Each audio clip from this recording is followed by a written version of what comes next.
My name is Cain, and this is my story. The ground was still wet with my brother's blood when God asked me where he was.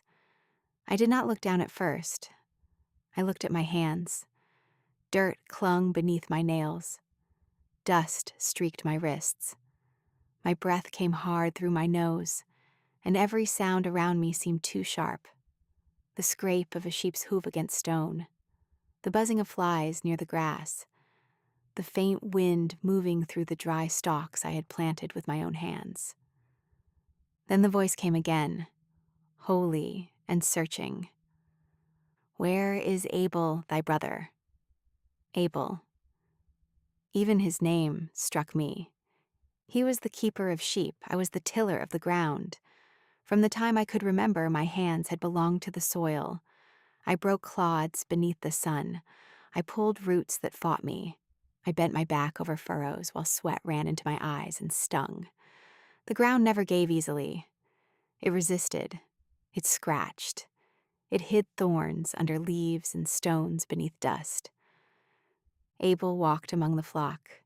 His hands touched wool. His voice calmed lambs.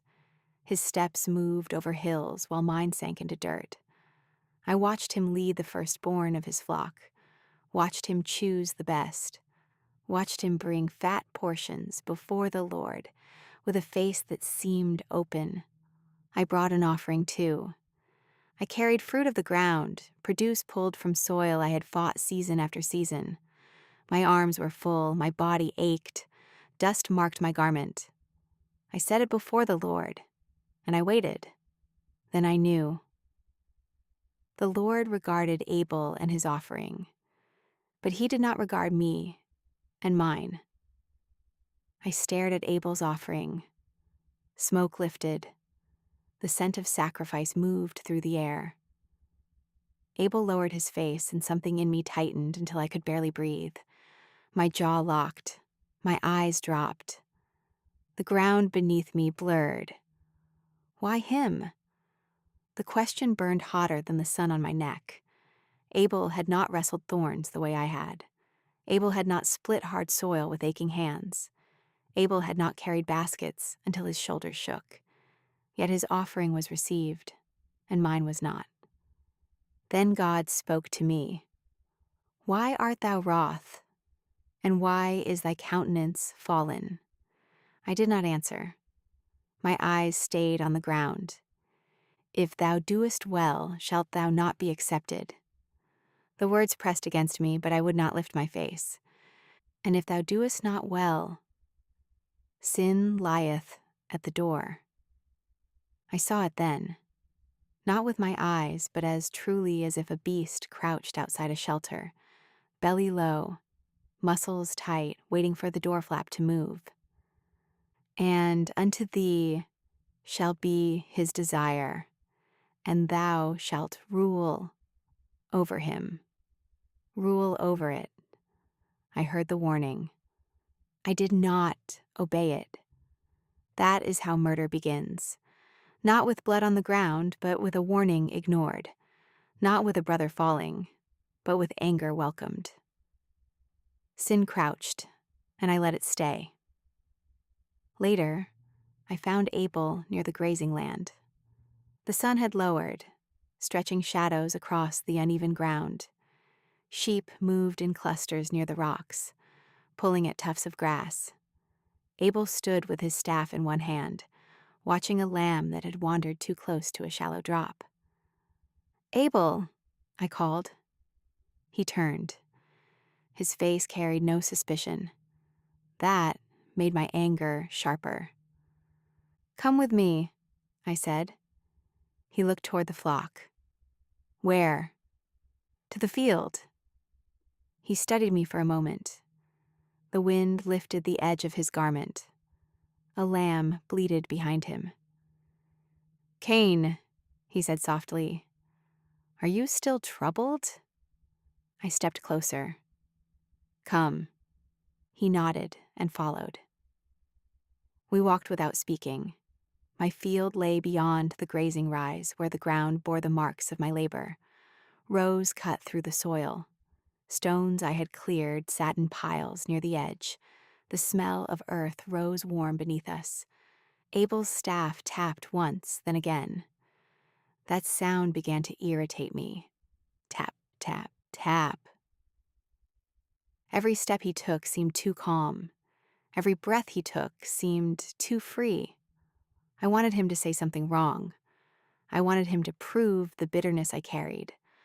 I wanted his face to harden so mine would seem justified. But he only said, "Brother." That word should have stopped me. It did not. I turned. He stopped too, still holding his staff. His eyes moved across my face. "What is it?" he asked. My hands clenched. I heard God's warning again. Sin lieth at the door. But I opened the door. The moment came quickly, yet I remember it slowly. My foot shifted in the dust. Abel's brow tightened. My arm moved. His staff slipped. His body staggered. His hand reached toward me not to strike, but as if he could still find his brother inside the man before him. Then he fell. The sheep scattered first. Their hooves struck stone and dirt. One cried out and ran toward the ridge. Abel tried to draw breath, but the sound was broken. I stood over him, chest heaving, waiting for him to rise, waiting for him to accuse me, waiting for anything except what came next. He did not get up. His fingers moved once against the soil. Then they stopped. The field changed by pieces. The staff lay several steps away. Dust clung to his cheek. Blood darkened the ground beneath him and began to spread into the soil I had worked.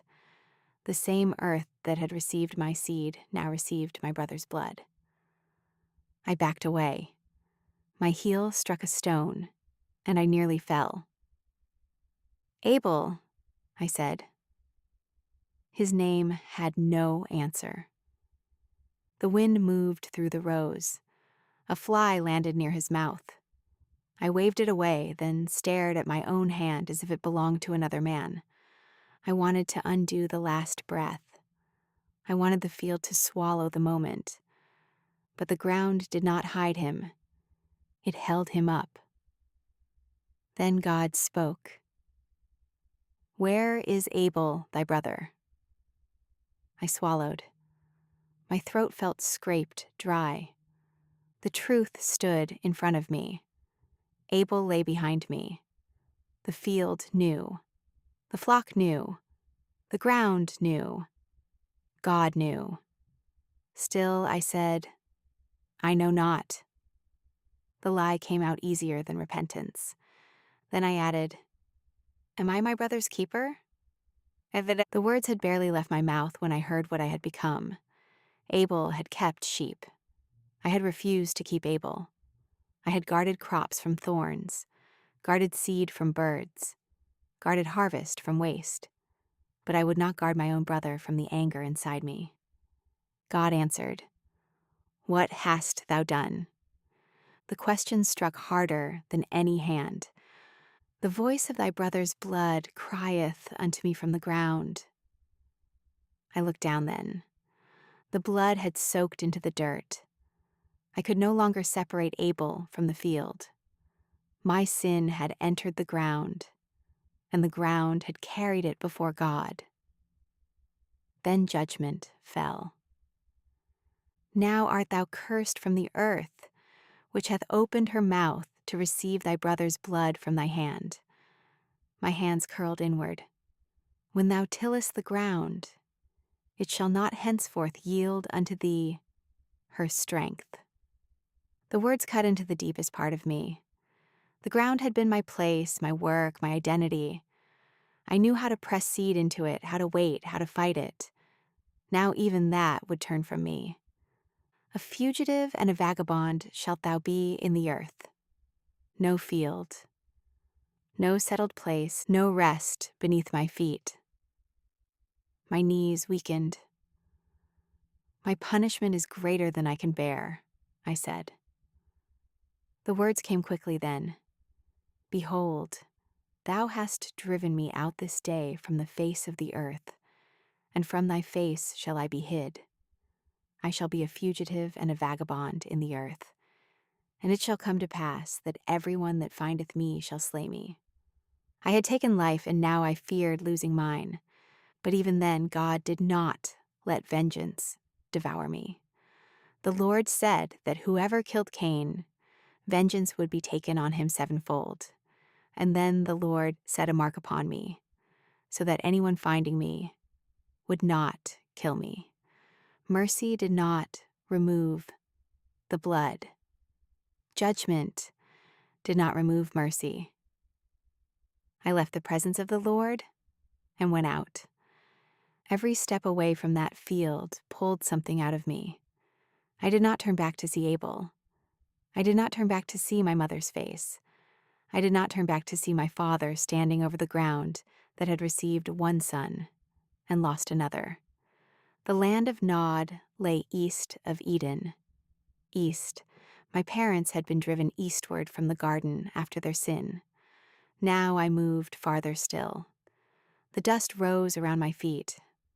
The mark of God preserved my life, but it did not give me back my brother. The road stretched ahead, and behind me the ground still cried, "Listen to me. Do not make a home for anger in your chest. Do not feed it with comparison. Do not let rejected pride become hatred. When God warns you that sin is crouching at the door, do not argue with the warning. Shut the door." I learned too late that sin never stops where it starts. It began with my fallen face and ended with my brother fallen in a field. It began with an offering God did not accept and ended with blood God would not ignore. So hear me before your hands do what your heart has already rehearsed. Rule over sin while mercy is still calling, because the ground remembers what anger tries to bury.